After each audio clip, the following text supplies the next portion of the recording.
Good morning troops, it is day 16 of Interrail in 30 countries in 30 days. Yesterday we explored Copenhagen before leaving for a more budget friendly option here in Gothenburg. As you've seen yesterday, that things didn't go to plan with the Airbnb at start and we almost ended up leaving Gothenburg. But the issues got fixed, it's done the job, we feel refreshed, ready to go, so I think it's time for an early game plan. Step number one, we're going to catch that tram we caught yesterday into Gothenburg city and have a walk around. We don't think there's too much to do here, but we're going to have a wander and see what we find. Step number two, we've got a train in about 2.5 hours to a brand new city, a brand new country for the both of us. So we're going to see what's going on there. And step number three, we have no idea where we're going to stay tonight. Everywhere seems well out of our budget. It's an expensive country, so we might be sleeping on the streets. Let's go.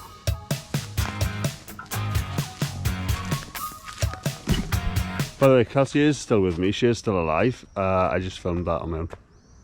I hope I don't have to sleep on the streets tonight. I'm not gonna lie, I was a little bit worried when we got to the Airbnb last night. One, because he wasn't answering. Two, when he did, he had a bunch of friends over. He was having a right jolly good time. Once we got in the room was fine. The bed was super comfortable, and that's all that matters.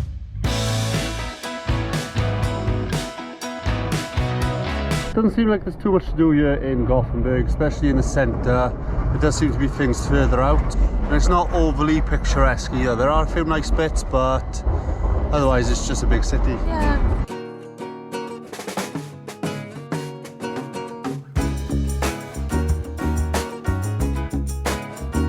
We're down in the sort of docks area now, and there seems to be a couple of ferries just down that way, and then a couple of ships and stuff up here.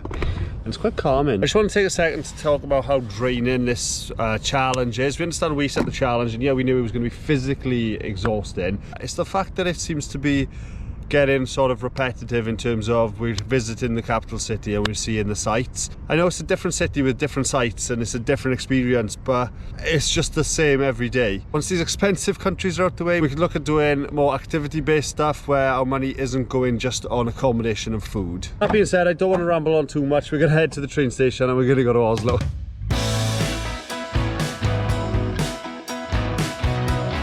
I know that was an extremely quick stop over in Sweden, but we are going back there tomorrow. But today we have arrived in Oslo, Norway. We've done a bit of Googling on the train, so we've got a few stops that we want to see, and we've got something that we need to eat as well.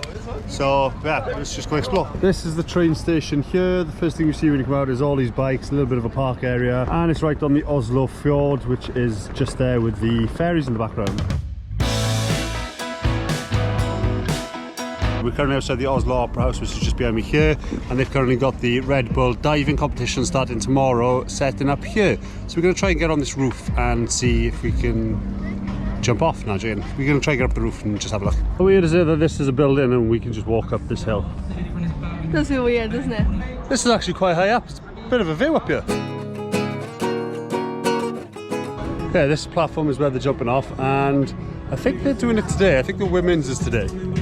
That's so exciting, I don't think we'd be able to see it. Yeah, they just said a couple of minutes left till round one starts, so not only are we going to see it, we're going to see the start of it. Also, I did not know Oslo had a beach. Look at this, it's absolutely rammed down there.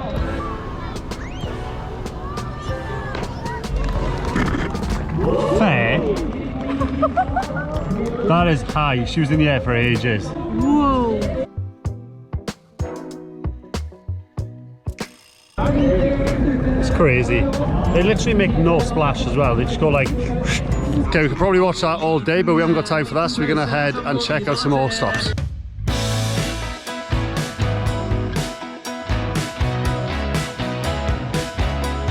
We made it to the Royal Palace. It's a pretty big building. It's got like a really cool entrance as well, all the way down the street that goes into the city. Yeah, it's got some nice gardens around by the looks of it too. It is warm here in Oslo. I didn't think it'd be this warm. I thought Norway was pretty cold. First impressions of Oslo? I'm quite impressed, to be fair. It is quite nice. It's clean. I don't really do too much research. I kind of like to just do a little bit and then turn up and just be surprised. I didn't really have any expectations of Oslo, to be honest, but yeah, it's quite nice. Pretty cool that the entire grounds of the Royal Palace is actually accessible for visitors, residents, the public, whoever wants to come in.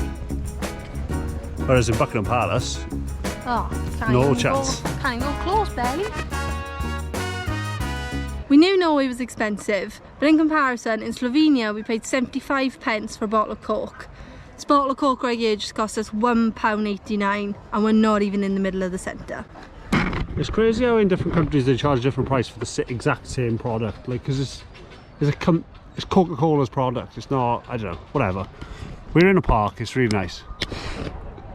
It was actually one of the top things to do, and it's famous for its sculptures apparently. There is sculptures everywhere. Bit of a strange sculpture. There's loads of them. They're all along this bridge as well, and all the way up to that monument in the middle. So we're going to take a walk. We've come to the decision now. This is one of the more famous statues because loads of people stop and take photos of it, and they kind of just look at us while they're taking photos of it. So they stand like here, and we're just like, we're just looking at them and be like.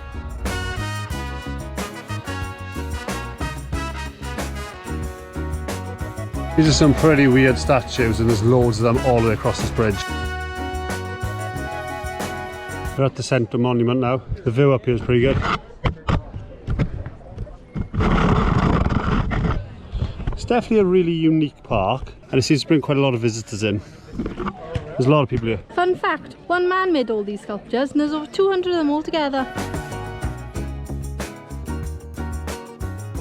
Okay, we've taken about a 30-minute walk to a really popular hot dog place, and you're wondering, hot dog, apparently it's a thing in Norway. We went for two different ones. So this one has your normal hot dog bun, the hot dog, and it actually has mashed potato and caramelised onion, and then this thing on top is called a lump or lumpy, and apparently it's like a potato pancake type of thing. And this one's a pretty standard hot dog. It's got crispy onions and it's got this potato pancake thing, which I'm intrigued to try. It's kind of just like a wrap.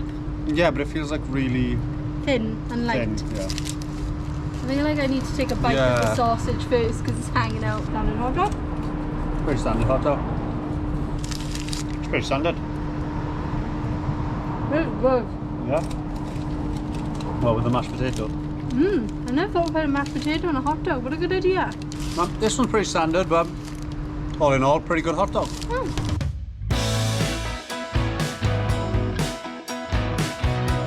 Come back down to the Opera House where the Red Bull jumping was, dive in.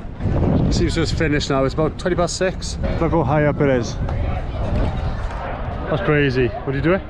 Absolutely not. Would you? I'm gonna say yeah, but probably not. I don't know. You'd say yeah, but then when it came to stand on the edge, you'd like question it. Yeah, probably not. We're just chilling on the wall. The beach is behind us. The Opera House is here. That's where the Red Bull dive in. The sun's slowly starting to come down. We're looking for somewhere to stay tonight. We're also in a bit of a pickle with the train system tomorrow. We don't really know how we're going to get to the next destination, which we need to be tomorrow afternoon. And 10 minutes later, we've booked reservations for a train tomorrow, so we will be getting to our location at 2 p.m, which is absolutely perfect. And after looking on booking.com, everywhere in the city is well over £100 for tonight, 150 plus, and obviously our budget is £100 for the day, so we don't want to go above that even for the sake of having a comfy bed to sleep in. So I think we've figured out somewhere to sleep, and I think it's going to be free. We'll have to stick around to find out where. Okay, the view up here is pretty good. You can literally see the whole city. This is a good find. It was definitely worth a little hike up.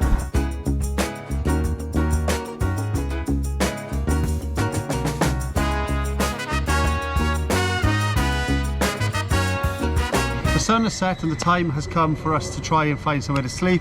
We're going to head in now. I don't know if it's a genius move or an idiotic move.